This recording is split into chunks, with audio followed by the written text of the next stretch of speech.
बानी आप सब। स्वागत बा आप सबके आपके चैनल SM2 लोकगीत पर। तो हमनी के आज आप सबके बीच एगो झूमर गीत लेके आइल बानी जा। तो वीडियो के अंत तक बना रही, वादा बाकी आप सबके देख के बहुत ही अच्छा लगी।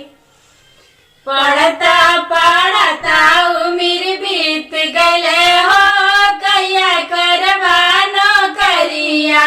पढ़ता पढ़ता उम्र बीत गले हो कैया करवानो करिया।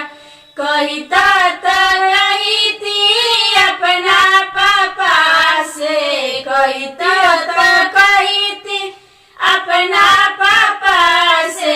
नौकर बना के घर रख लेते हो कैया करवानो करिया।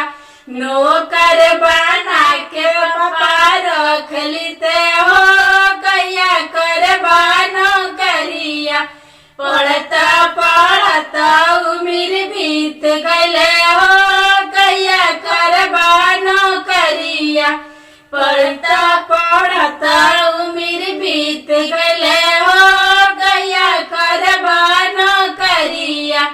कहिता तो कही थी अपना चाचा से, कहिता तो कही थी अपना चाचा से।